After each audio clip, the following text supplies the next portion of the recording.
Today's session, I should say, is being recorded and will appear later on YouTube. And I'd like to, first of all, thank our staff behind the scenes helping us today, our program coordinator, Emma Backfish, our education director, Lisa Unander. I'm Josh Ruff. I am the chief curator and the deputy director at the museum. And today we're talking with Daniel Pollera. Daniel is a contemporary realist painter who focuses on coastal landscape and architectural themed works. While his methods may have changed a bit over time, and we'll talk about that, his paintings reflect a lifelong passion for the bays, harbors, and the ocean near his South Shore home. Dan lives in Baldwin in Nassau County and summers in East Quogue. He is a native son of Long Island's South Shore. He was born and raised here, excelling as an art student at Valley Stream High School and studying commercial art at Farmingdale State College. Saltwater is a favorite environment for Dan, both from the shoreline and also from the steering wheel of his boat. He gained a charter boating license in 1977.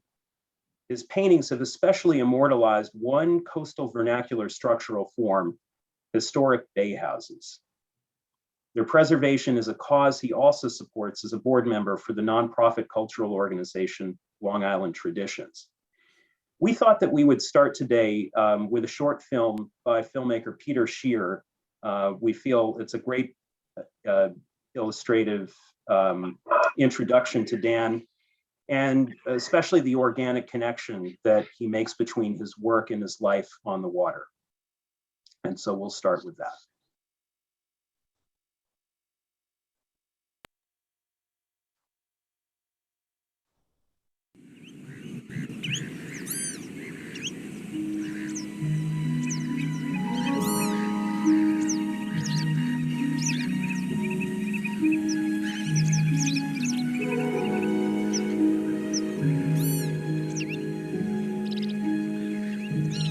For me, being out in the bay and living within close proximity to the salt marsh in these bay houses, and I do go out in the water year-round, it gives me just a different perspective.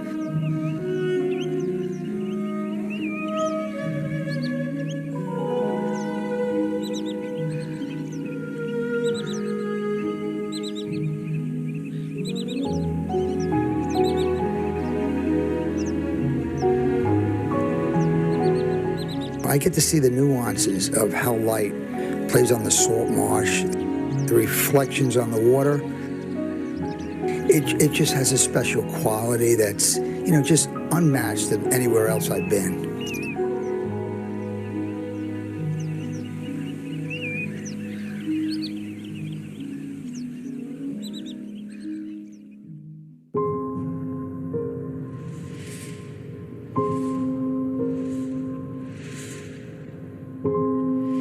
The bay houses themselves, they're basically out there on the salt marshes by themselves. So they stay pristine since the time that they were built. So they have a certain feel and a sense that it's like going back in time. This is their world. Being in this environment and getting to witness the wildlife that lives out there, it gives me the inspiration to develop the paintings that I paint.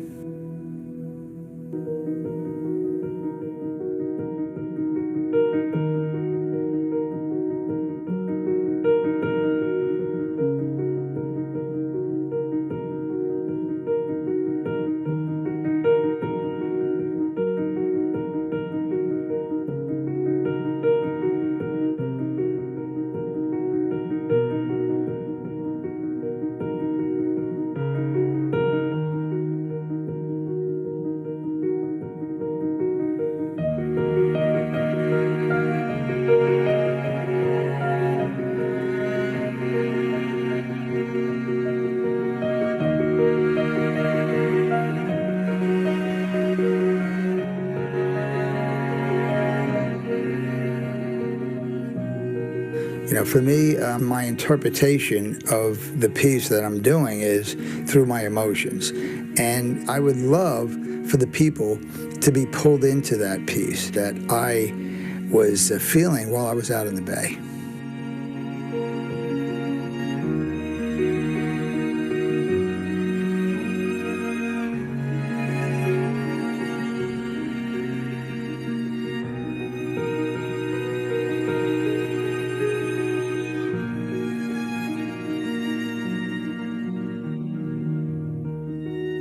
I get to witness and see a lot of the nuances that helps me in creating my art, which is my voice in painting my pieces.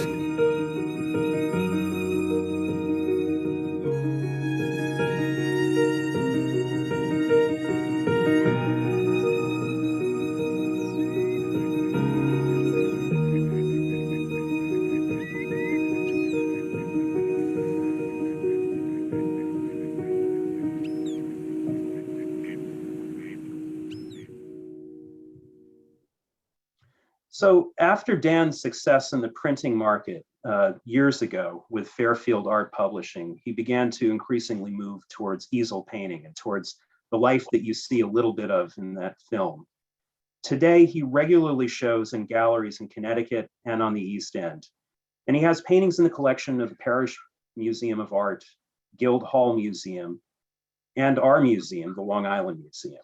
And right now, actually, the painting that you see on the screen, the Goodwin Bay House by Dan in 2017, it's featured in our exhibition, Twin Peaks, Seen Twice, in which we provide photo documentation for the site locations of 58 paintings in our collection. And it's on view here at the museum through August 1st. We also have an online version of the exhibit available to see on our website as well. Now, in the case of Dan's painting, he's actually the one who took the photograph, which we're looking at right here. This is a reference photo for him. Dan does work, as you saw him using the camera in the film, with taking reference shots from all angles. This location is off of Horse Race Channel, which is off of Merrick Bay, and again, not too far from his home in Baldwin. So I wanted to start right there, Dan. The element of location.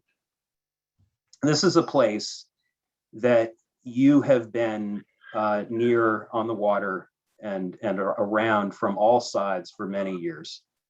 It's a locale you know from all angles, all directions. And what I'm wondering is, how important is the site location and the choice of a certain vista or angle when you're starting a new work of art? Well, that's a good question, Josh. I want to just first thank you very much for having me. And I want to thank everyone out there who is zoomed in to watch this interview today.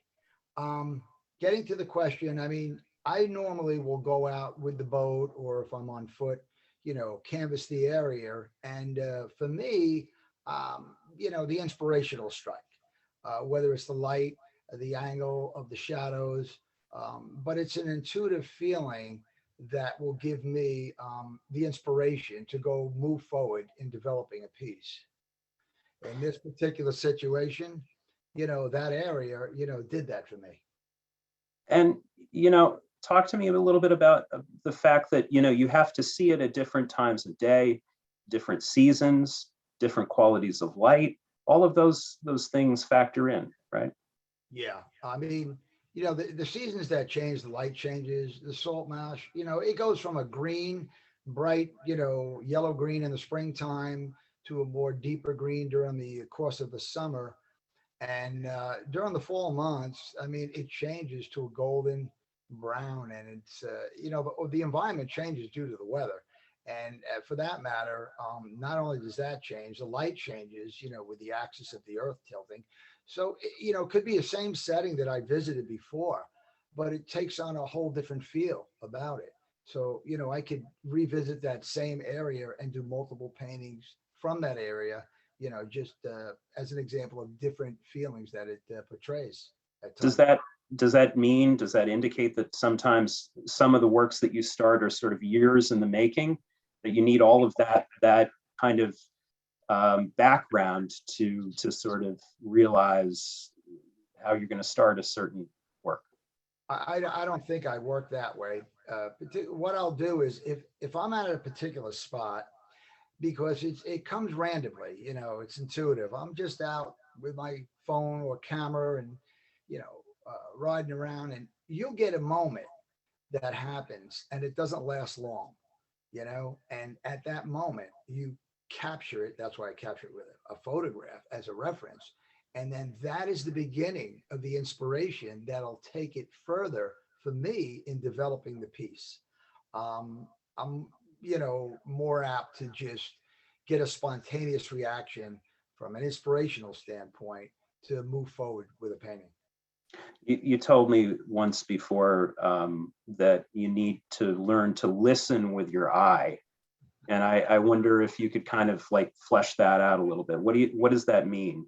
Yeah, it's hard to understand. It took me a while to understand what was going on, but that is really one of the most important things for any artist to do. And listening to your eye, what that really means is if you're doing a painting, and let's say you see the painting and you kind of know it's something you don't like, it, something wrong. Well, that's your eye looking at it and telling you that something's wrong. It's not right.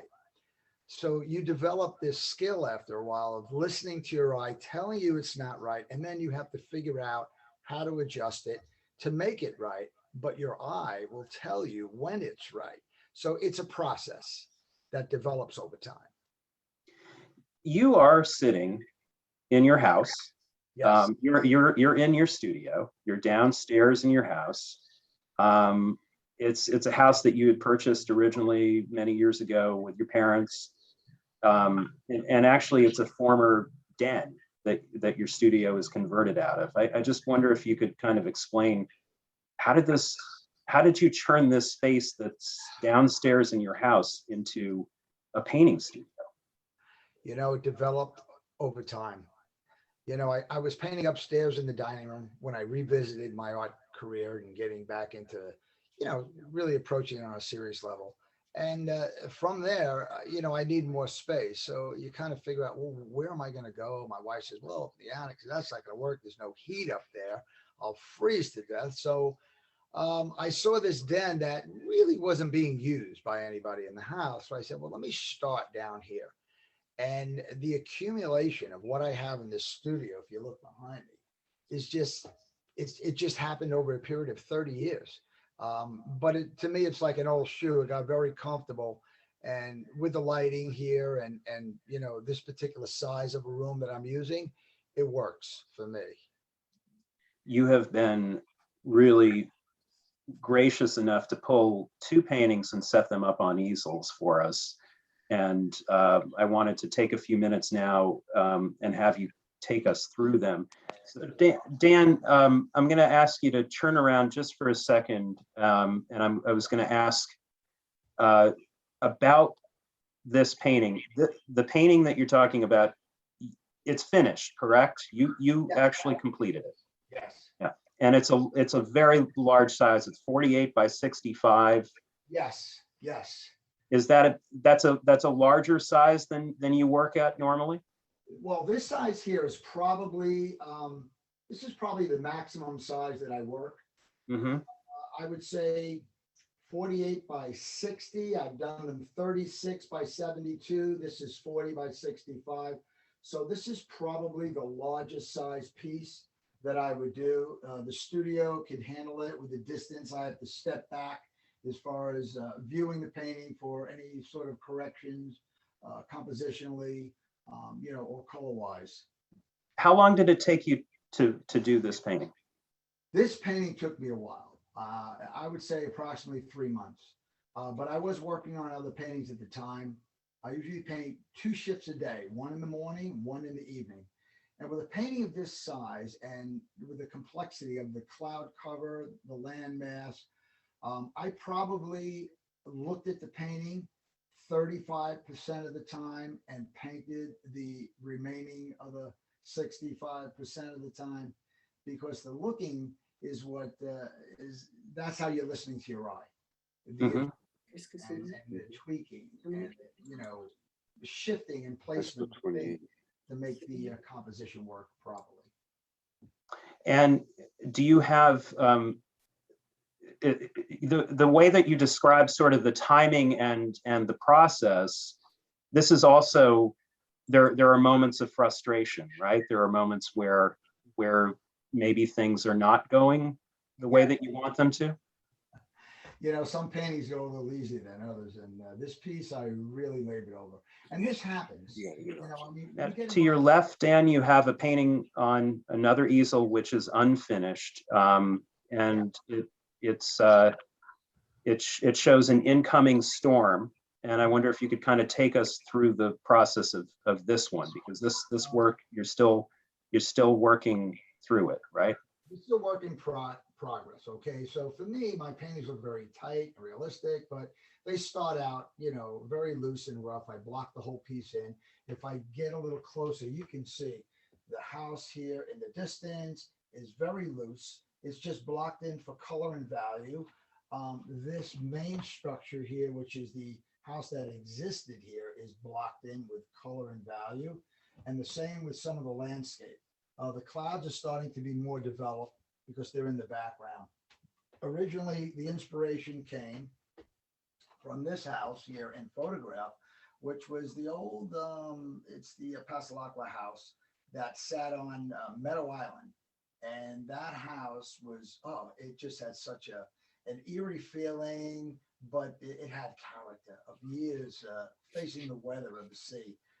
But this house was destroyed during Sandy as well. The only thing that's left are the pilings. So I used the photos that I had taken, and you know, I made up the atmosphere in the background. So this is a work in progress. I also did a sketch down here, which indicates more or less the composition that I wanted to use. And if you can see, I have a house that's a little bit of a shed to the left. I have the main structure, and then there's a house in the distance on the right that kind of balances out the composition of how I wanted it to read. But there's a lot of, you know, progress along the way in getting the clouds to work right. And then, of course, you know, getting the colors to harmonize and, you know, read well and balance each other. How often do you do compositional sketches like that, and trying to sort of organize the landscape that you're putting together? For the most part, I probably do them, I would say 65, 70% of the time, you know, especially if I'm making up most of the piece. You know, if I'm making up most of the painting, I really need to see compositionally, well, where am I going? What is this going to look like? You know, what do I have here? So I need to see it, not only visualize it, so I can get a better understanding. Does it look right? And then I'll make corrections. I may do 4 or 5 thumbnails and then narrow it down to see which one reads the best for me and which one I think will be the best. So Dan, can you tell us sort of what remains to be done on this painting? What do you need to do? Right now, you know, it's funny because I'll be changing this painting along the way. Originally, I think I showed it to you the other day. There was white clouds back there. They're gone. And the sky was bluer. That's gone.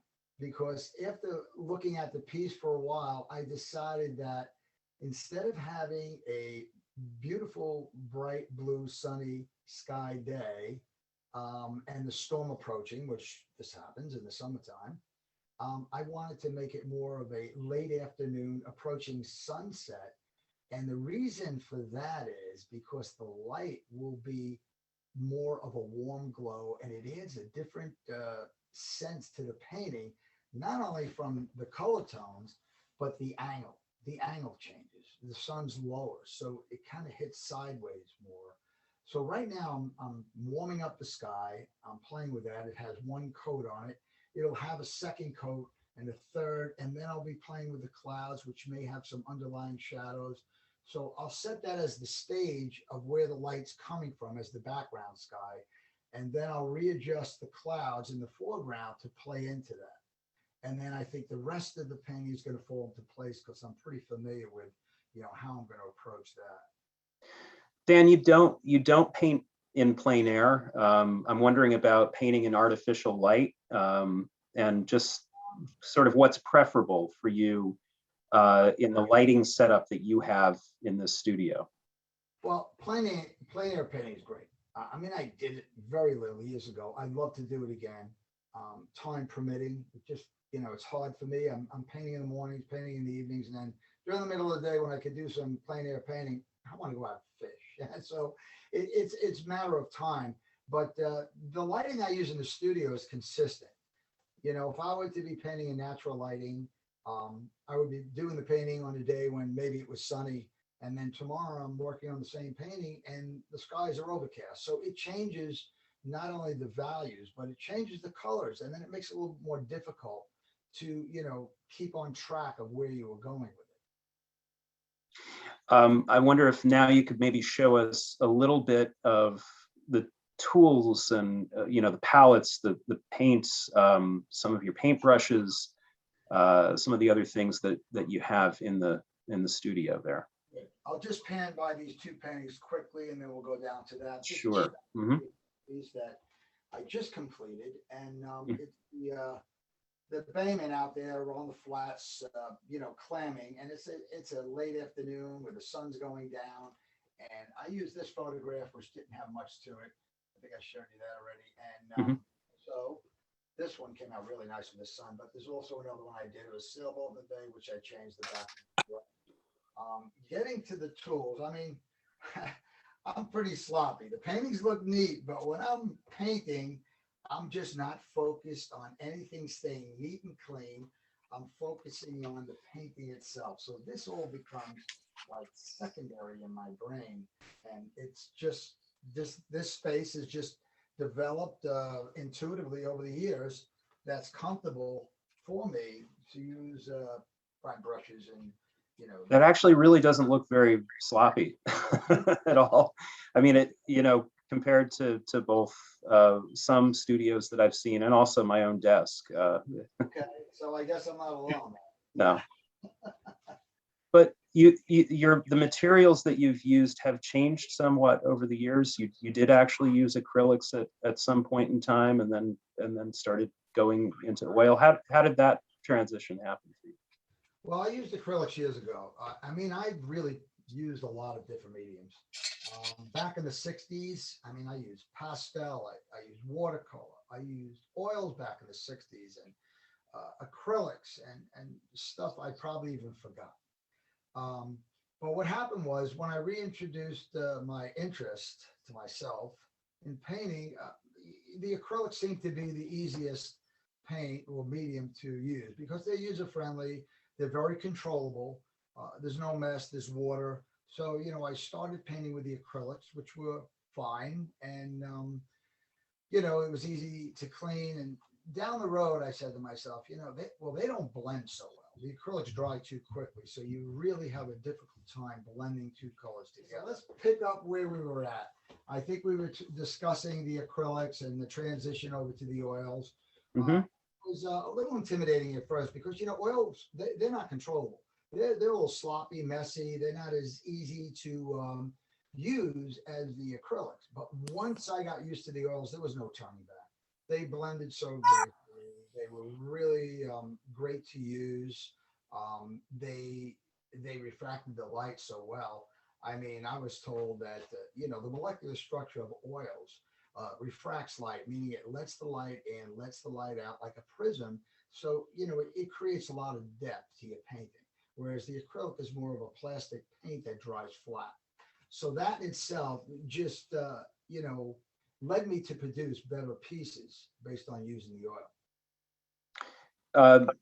oil. Maybe a couple words about some of your brushes. You use them interchangeably. You go from one to another for sort of different emphasis or different thickness of strokes, and you want to talk about that a little bit? I have an array of thin brushes here. They're liners, and I utilize those brushes for all the fine detail and all the fine work. But I do have a range where I'll go from liners all the way up to even using a China bristle paintbrush, which for large broad strokes and stippling. I also have these brushes that are really good for stippling. If you're doing clouds where you're just putting down a small amount of paint in an area that you want it to be somewhat transparent and, you know, see the underlying color as it makes that transition. Those are great brushes to use. But, you know, for me and for any other artist, I think you need to experiment to see what works for you. There's no real right brush to use. I mean, academically, they'll tell you to use this brush for that and that brush for this. But after you develop your skill, you know, in your way of putting down the paint, I think that it's really good for an artist to just experiment with different brushes to see which brushes give you the results you're looking for. Dan, maybe as you can kind of like start to make your way a little bit back towards your computer, we're going to start opening it up to questions from the audience in a minute or two here. But I had just a couple other things I wanted to ask you about. And at first, what you have said to me before, just in terms of you know, that question that people ask sometimes about who do you paint for? How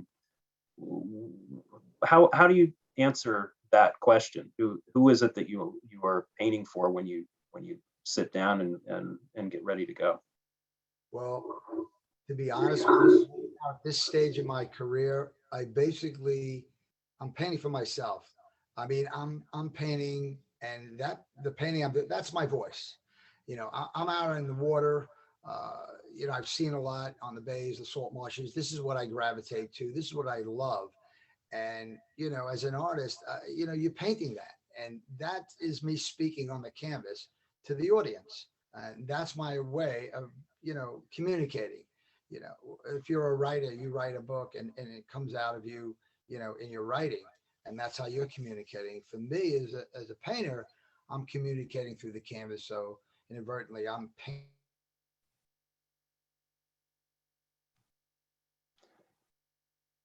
Dan, we lost your audio just a little bit there. Let's see if we can get you back.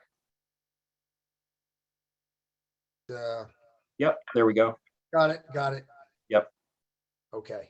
Okay, so you were finishing the thought though on you know, painting for yourself, and sort of how you've kind of moved in that direction. I wanted to ask you also, just sort of in terms of advice for other artists, wherever they are in their career, whether they're you know, just sort of early stages, or if they've progressed along over the years, kind of how would you advise other artists?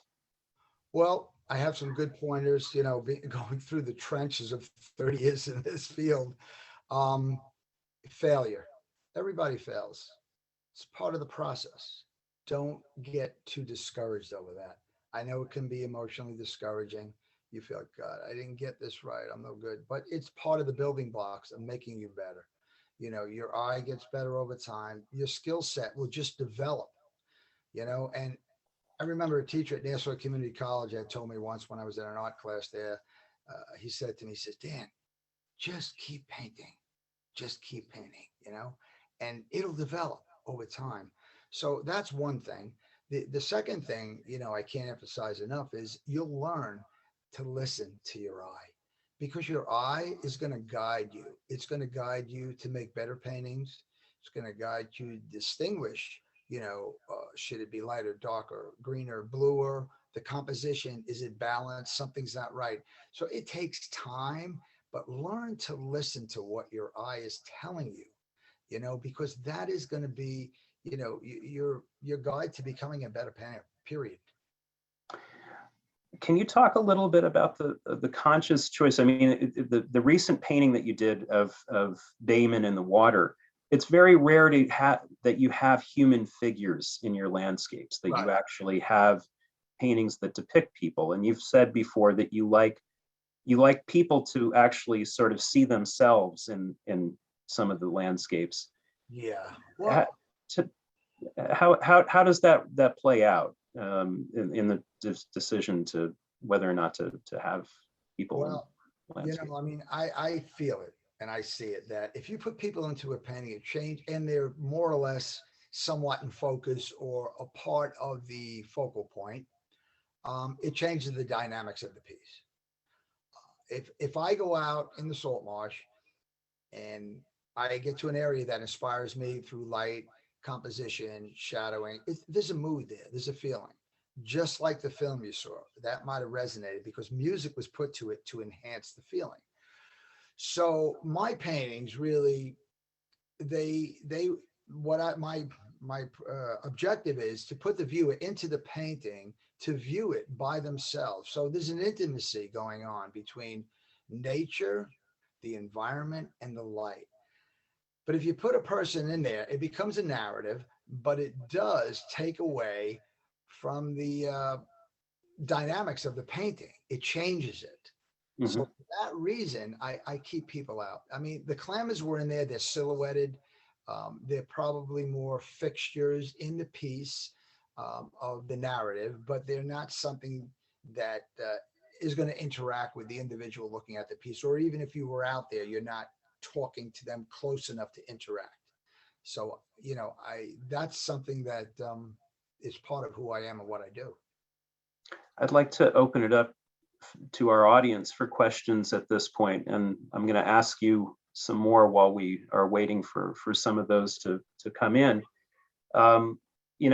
It's been a long history. There's a long history of American artists, Dan, who started in illustration, either commercial or otherwise, like yourself. And the list is long. Of course, the Wyeths, N.C. Wyeth, right up through today, contemporary realist Richard Estes. You have, of course, fellow Long Islander Mort Kunstler. Talk a little bit about both the connections and the very different worlds of between illustration and painting. Well, personally, from what I can remember, going way back, at the time when I was approaching the art as a career, commercial art was the way to go. I mean, it's the only way that feasibly you could make a living from it. And I mean, I was working in a sign shop as I was getting my portfolio ready to submit to advertising agencies. And then once I did get a job offer there, knowing what I had to do, pay stubs and mechanicals at all hours of the night, I said, this is not for me. But getting back to, the correlation between the fine art and illustrating or the commercial art, I think that was just, it's a gateway. It's a doorway, especially leading way back into that time, that anybody who wants to get involved in the arts to become maybe a fine art painter, that was a door to go through to get involved as you work your way up the ladder. At least you can make a little bit of a living or a living doing it along the way. And we encourage people, if they have questions, to put them in the chat, and we'll try to get to them that way. As you kind of move forward, Dan, I wonder kind of what ground are you looking to cover? Maybe what areas are you thinking about that to work towards in the future that you may not have done before? Or are there things that you're looking at trying to go into new areas? Well, a lot of these things they come naturally in the process along the way. I don't have anything per se as far as a direction at this particular time. I am, painting a lot of what I do and what I see out there. I think my guide will be the inspiration that comes. If I get inspired down the road to maybe do some portraits of people, I'll visit that. I don't know if I'll stick with it, but right now I just don't have the interest. I have enough information and enough inspiration inside of me to continue, on the path of painting these landscapes that have to do with the water. And, I'm visiting different weather systems that come in that change things. So I'm really good with that at this time, but I could see that if something comes along that, strikes a chord with my interest, I'll visit that and pursue that. Mm-hmm. I think that we had someone who was trying to raise their hand and ask a question, Saba Jones. if it can be typed into, if we can have her type her question, that'd be great. And again, if there are any other questions, we do have one coming from Mark. Mark asks, Dan, you photograph from land and water. Do you ever use drones to capture another perspective? You know, that's an interesting question, because I did think about that. And I was considering it, not from a very, very high perspective, because I then think it just looks like a drone photograph that I don't think it's great for me anyway, to do a painting of. But from a maybe 12 to 15-foot height off of the land, I'm considering as a different new angle or perspective on what I see. You would see more of the roofs. And just like in the short video, they did have the drone footage going a little bit lower in some areas that, and then again, it's what inspires me. If it clicks, and that's listening to the eye again, and it resonates with you, then I'll probably, try to do something along that line. Yeah, it's a whole new world, considering that for a variety of different artistic realms. And I know that a lot of people have been thinking about that. Lisa asks, I know that you mainly paint subjects on Long Island, but what's your connection to Block Island?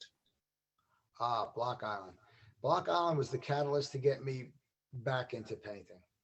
I went to Block Island, God, it was the late 80s, my family, and I've seen Block Island from the water, and that was while I was fishing off of Montauk. But it looks like a big green mass of trees, and I didn't know what was inside the island. So we got the opportunity to go there one day, and it was absolutely breathtaking. What a feel and a mood that place had. And I started painting scenes of Block Island. I loved it. And I was showing on Block Island for a while. And it just inspired me. That's what I could say. It inspired me. We spent some time there. We spent weekends there, and that's my connection with Block Island. And that was the beginning when I came home from Block to get me painting again. Because prior to that, I was taking a sabbatical from not painting for a long time. So Block Island was the initial place that I visited that resurrected my picking up the brushes and hitting the canvas. It was an impetus for you. So a question from Susan. I'm just starting to learn and experiment. I like your work, especially the sunsets. Do you prefer painting one kind of skylight over another? Not really. I mean, there are various skies, and I like to paint blue skies. I like to paint sunsets. It's whatever is going to work with the particular piece that I'm working on. I'll visit it. I've accumulated a lot of information in my head over the years of how skies work. And, that's why plein air painting is really, really good to give you an indication how light plays naturally outside opposed to a photograph. So, that being said, that I have no preference. I like any type of sky condition. A question from Sava. Most of your pieces clearly have been inspired by your observations around Long Island. Have you ever been inspired to paint a coastal landscape in another location? Now, you talked about Block Island, but have there been any other coastal areas that you've gone to? Yes, I did visit down to the Outer Banks one year, and I did a series of paintings from the Outer Banks. Mm-hmm. So that was inspirational to see a little bit of a different, similar to the East Coast. The East Coast is very similar in the fact that we have salt marshes, we have dunes, but they had a different group of houses down there, similar to the Bay houses, but they were structured on the dunes, and they were rustic as well. So I did a series of paintings from that area. I also did paintings up when we visited Nantucket, Cape Cod, and I did a little bit, not too much, from Maine and off the coast of Maine. There's an island called Monhegan Island. Mm-hmm. A lot of painters know Monhegan Island. Yeah. Rockwell Kent and Jamie Wyeth. Yeah. Sure. Yeah. I saw that house. It was cool. Ned asks, first of all, says, so great to see you and your wonderful work. What series will you be working on next? And lighting effects are so important to you in your painting. What lighting effects will you explore next? He's wondering. I'm working on paintings right now to fulfill the need of the galleries that represent me. And they're coastal and they vary. Some are sunny days, some are overcast, cloudy, so on and so forth. And the lighting, I think that probably in the forefront of what I do with the lighting, I'm looking to really push the envelope and create some very contrasting, dramatic light scenarios that may include very dark skies with storms, because that'll create the contrast that I'm looking for. But I haven't really seen or been inspired by anything that I want to do at this time, but that is something that it's in the works. We have a question from Joel, which is an interesting one that's occurred to me a lot over the years and thinking about things.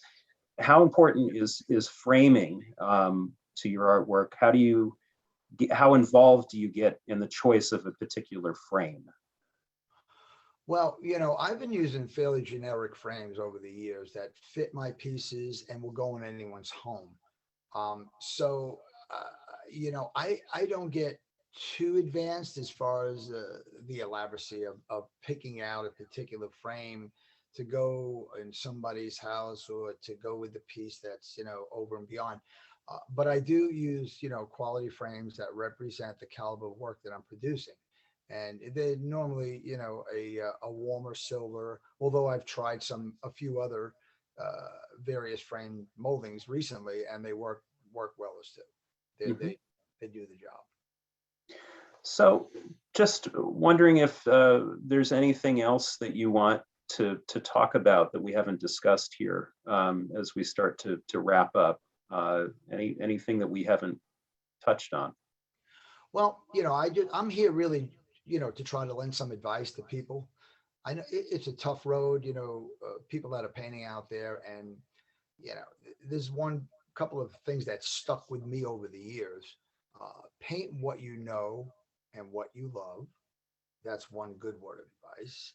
And if you find out what you love that you're going to paint, submerge yourself into the environment to better understand it, so you can have a better connection with what you're painting. We have a comment coming in, and it's not clear who it's coming from. It says from iPhone to everyone, but they say go dramatic! ! Intense. Life does not become easier as we grow older. I think we all welcome more pleasurable intensity! ! So I don't think you disagree with any of that, right? No, I agree with it 100%. He's right. Push it. Sometimes you want to hold back for whatever reason, but I think, yeah, I'm going down that road that I'm going to visit a piece that hopefully it'll strike a strong chord in that vein.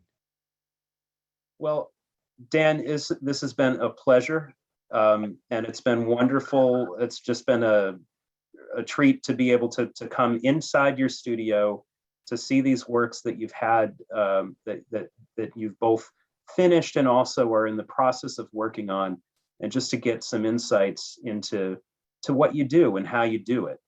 And I want to thank you so much for sitting down and talking to us and taking us through it. It's really been great. Thank you. Well, I want to thank you guys for having me. It's been my treat to explain my process and what I go through, and I hope what I shared help people out in their journey to become a painter. And I also want to congratulate the staff here who put this together from a technical standpoint, because that's a feat in itself to get this all to work. So kudos to everyone, and thanks once again for having me. It feels a little bit like live radio. It's a lot of fun, and but it's been great to be able to step into your studio. Thank you, Dan. Thank you very much. I appreciate that. Thank you all for joining us, and a reminder that we will in fact have the entire conversation, or most of the conversation, which has been recorded, up on YouTube soon for people that missed today. And we encourage everyone out there to come to the museum. We are open Friday through Sunday. We have 2 art exhibitions up right now, the Twin Peaks exhibit that I mentioned before, as well as Artists Abroad, a smaller exhibition of important artists in our collection, from Wolf Kahn to Louis Comfort Tiffany, and some of the places that they traveled to and painted in both in the 19th and 20th centuries. So we look forward to having you join us for future programs, and we thank you all for joining us today, and enjoy the rest of your Sunday. Thank you, Josh. Thanks, Dan.